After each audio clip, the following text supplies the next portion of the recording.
बहुत सस्ती मेडिसिन है, 5 मिलीलीटर। मैंने कहा पटियाला में तो 10 रुपए की आएगी, दिल्ली में तो 5 ही रुपए की आती है, और उतनी मेडिसिन में आप कम से कम 50 से 100 लोगों का भला कर सकते हैं बिच्छू काटने के लिए। अभी तीसरी चीज पे थोड़ा चलते हैं।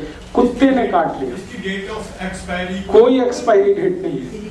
हाँ, बस आप इतना ही ध्यान रखिएगा कि शीशी खुली ना रह जाए, खुली रह गई तो वो सब उड़ जाएगी। एक्सपायरी डेट कुछ नहीं है, फ्रिज में रखना नहीं है, सूरज की धूप में रखना नहीं। अभी तीसरी चीज पे बढ़ते हैं। कुत्ते ने काट लिया। अब घरेलू कुत्ता काटे तो कोई दिक्कत नहीं है, लेकिन पागल कुत्ता काट ले तो समस्या है। सड़क वाला कुत्ता काट ले तो आप जानते हैं नहीं कि उसको इंजेक्शन दिए हुए हैं नहीं दिए हुए, और उसने काट लिया तो अब आप डॉक्टर के पास जाएंगे तो फिर वो 14 इंजेक्शन लगाएगा, और वो भी पेट में लगाता है, और इतना पेन होता है, इतना तकलीफ देता है, खर्चा उसमें हो जाता है कम से कम 50,000 तक कई बार। गरीब आदमी के पास वो भी नहीं है, तो एक मेडिसिन उसकी भी मैं आपको बता देता हूँ, वो भी आप अपने घर में रखिए। कुत्ता कभी भी काटे, पागल से पागल कुत्ता काटे, घबराइए मत, चिंता मत करिए, बिल्कुल ठीक होगा वो आदमी। उसको वो मेडिसिन दे दीजिए, ऐसे ही एक एक ड्रॉप 10-10 मिनट में 3 बार। मेडिसिन का नाम है हाइड्रोफोबिनम, HYDROPHOBINUM, हाइड्रोफोबिनम, BINUM, B for Bombay, B for boy. Hydrophobia होता है ना, उसी से बना हाइड्रोफोबिनम। पोटेंसी उसकी 200 और तरीका वही है, लिक्विड फॉर्म में ले लीजिए, एक एक ड्रॉप जीभ पे डालिए, 10-10 मिनट में 3 बार, 200। कितना भी पागल कुत्ता काटे, बिल्कुल आप उसको बिंदास दे दीजिए और भूल जाइए। फिर मन में ये मत रखिए कि इंजेक्शन लगवा। ये दवा 2 ही चीजों से इसको बचाना है, एक तो सूरज की धूप से और रेफ्रिजरेटर से।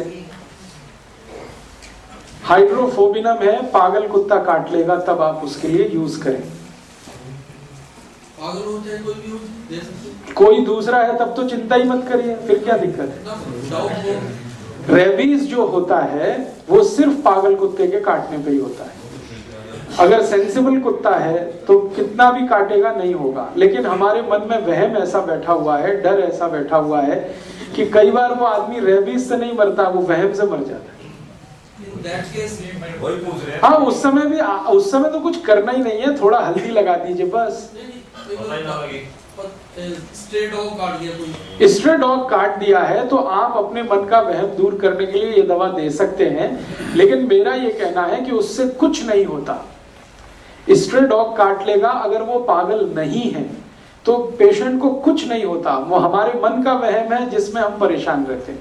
और कुछ डर डॉक्टरों ने बिठा रखा है कि इंजेक्शन तो लेना ही पड़ेगा, तो ऐसा तो करना ही पड़ेगा। अपने बॉडी में थोड़े बहुत रेजिस्टेंस सबके पास है।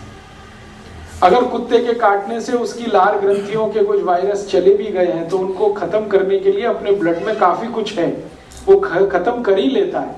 लेकिन चूंकि मन में डर बिठा दिया है, भय बैठ गया है, शंका हो जाती है, हमको कंफर्म नहीं होता जब तक कि हम 20-50 हजार खर्च नहीं कर लेते।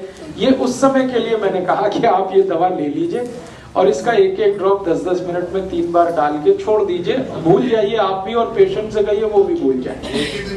एक ही दिन और 10-10 मिनट माने 30 ही मिनट में सब काम करता है।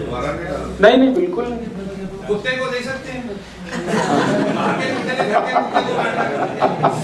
नहीं तो मारना पड़ता है ना। देखिए, अगर कुत्ते को कुत्ते ने काटा है तो उसके लिए तो इसकी जरूरत ही नहीं है। मैं दूसरा, क्योंकि कुत्ता जो है ना आपसे ज्यादा रेजिस्टेंस वाला है, उसके लिए तो इतना ही करिए कि दूध पिला दीजिए हल्दी डाल के। आपके घर के कुत्ते को बाहर के कुत्ते ने काट लिया तो आपके घर के कुत्ते को दूध तो आप पिलाते हैं, बस उसमें थोड़ी हल्दी डाल दीजिए और लगातार 3-4 दिन डाल दीजिए, उतने में ही वो अपनी जान बचा लेगा। जिस बच्चे ने उनकी घर दा कुत्ता ही के लिए दंद लगा दिया, उसे हल्दी लगा दो बस। हाँ, खाली हल्दी लगा दीजिए। जैसे घर के कुत्ते के दांत कई बार जाने अनजाने, कुत्ता बहुत समझदार जानवर है, हमसे ज्यादा समझदार है, हाँ, लेकिन कई बार ऐसा होता है कि वो घर के बच्चों के साथ खेल कूद कर रहा है और गलती से उसका कोई दांत लग गया, तो तुरंत आप इतना ही करिए कि जहां दांत लग गया है वहां थोड़ा बहुत ब्लड आएगा, वहां हल्दी लगा दीजिए, बस खत्म हो गई बात। और कई बार कहा था साबुन से धो दिया जाए। साबुन से बिल्कुल मत धोइए, साबुन प्रॉब्लम करेगा, क्योंकि साबुन से धोएंगे तो जरूर उसमें सूजन आ जाएगी और पक जाएगा। साबुन क्या है, साबुन क्या है वो जान लीजिए, कास्टिक सोडा, सोडियम हाइड्रोक्साइड, ये बहुत तेज रिएक्ट करता है। ओपन वुंड जो होती है, खुली हुई चोट, उसमें गलती से भी साबुन अप्लाई मत करिए। आपके घर में बहुत अच्छा है antibiotic, anti tetanic, anti pyretic, anti inflammatory, हल्दी लगा दीजिए थोड़ी देर, खत्म बात। लोग लाल मिर्च लगाते हैं। लाल मिर्च मत लगाइए, क्योंकि बहुत जलन होती है, बहुत जलन होती है। लाल मिर्च कर सकते हैं, लेकिन जलन इतनी होती है कि पेशेंट बेचारा चिल्लाना शुरू कर देते। उससे ज्यादा सूदिंग इफेक्ट है हल्दी के, आप उसे यूज करिए। अब और एक बात पे आगे बढ़ते हैं। बंदर के लिए भी कर लीजिए।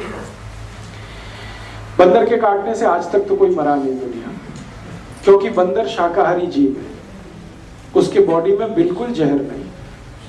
और बंदर जो है ना आइडियल जीव माना जाता है सारी दुनिया। मैंने बंदर पे थोड़ा रिसर्च किया, उसके काटने से तो कोई मर नहीं सकता, एक बात। दूसरा, वो कभी किसी को हार्म पहुंचाता नहीं है जब तक आप उसको कोई तकलीफ ना दें। और उसके ब्लड के बारे में सारी दुनिया के वैज्ञानिक हैरान हैं ये जानकर कि उसके ब्लड का जो RH फैक्टर है वो दुनिया में आइडियल है। इसका मतलब समझते हैं, सरल भाषा में समझाता हूं।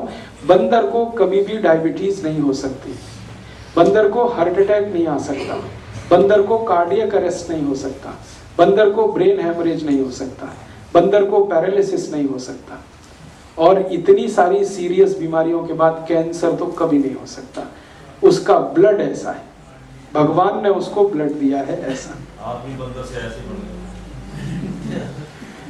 आप इसको उल्टा भी कह सकते हैं।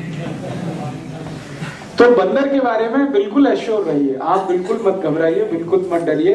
वो थोड़ा आपको चिढ़ा जरूर सकता है, और उसको कुछ भूख भूख लगी है तो छीन बीन के खा सकता है, इससे ज्यादा वो कुछ ज्यादा तकलीफ नहीं करता। आपको मैं और एक सीरियस बात बताना चाहता हूं कि हमारे घरों में कई बार कुछ चोट लग जाती है, और कुछ चोटें बहुत गंभीर हो जाती है। जैसे कोई डायबिटिक पेशेंट है, डायबिटिक पेशेंट को चोट लग गई तो उसका तो सारा दुनिया जहान एक ही जगह है, क्योंकि जल्दी हील ही नहीं होता है, और उसके लिए कितना भी कोशिश करे डॉक्टर, हर बार उसको सक्सेस नहीं मिलता, और अंत में वो चोट जो है ना धीरे धीरे गैंग्रीन में कन्वर्ट हो जाती है, और गैंग्रीन के बाद वो फिर कट करना पड़ जाता है, और उतना हिस्सा हमेशा के लिए चला जाता है शरीर से निकल के। ऐसी कंडीशन में एक मेडिसिन आप हमेशा याद रखिए, जो गैंग्रीन को भी ठीक करती है और ऑस्टियोमाइलाइटिस नाम के डिसीज को भी ठीक करती है। गैंग्रीन आप समझते हैं, अंग का सड़ जाना, जहां पर नए सेल्स डेवलप नहीं होते, ना तो फ्लैश में, ना तो मांस में, ना तो बोन्स में, कभी भी नए सेल्स नहीं आते, और वो पुराने सेल्स सब मरते ही मरते चले जाते। इसी का एक छोटा भाई है ऑस्टियोमाइलाइटिस, वो भी बिल्कुल इसी के नजदीक है। ऑस्टियोमाइलाइटिस में भी यही होता है कि सेल्स कभी भी रीजनरेट नहीं होते, और जिस हिस्से में ऑस्टियोमाइलाइटिस हो गया वहां बहुत बड़ा घाव हो जाता है, और वो ऐसा सड़ता है कि डॉक्टर कह देता है इसको काट के ही निकालना, कोई दूसरा उपाय नहीं। ऐसे केसेस में जहां शरीर का कोई अंग काटना पड़ जाता हो या पड़ने की संभावना हो, घाव बहुत हो गया हो, वो गैंग्रीन का हो सकता है, ऑस्टियोमाइलाइटिस का हो सकता है, उसके लिए आप एक ट्रीटमेंट अपने घर में, माने उसकी मेडिसिन आप अपने घर में तैयार कर सकते हैं।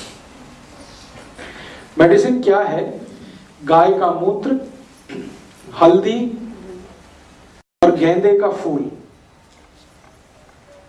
मैरीगोल्ड, गेंदा ही कहते हैं पंजाब में, मैरीगोल्ड, गेंदे का फूल। एक तो होता नारंगी और एक होता पीला, दोनों ही काम के हैं। नारंगी थोड़ा ज्यादा इफेक्टिव है, पीला भी इफेक्टिव है, दोनों ही काम के हैं। मैरीगोल्ड माने गेंदे का फूल, और गाय का मूत्र और हल्दी। अब करना क्या है कि गेंदे का फूल, उसकी पंखुड़ियां निकालनी है, वही फूल है उसके, छोटी छोटी पंखुड़ियां होती है, वो सब निकालनी है। फिर उसमें हल्दी डाल के, गाय मूत्र डाल के उसकी चटनी बनानी।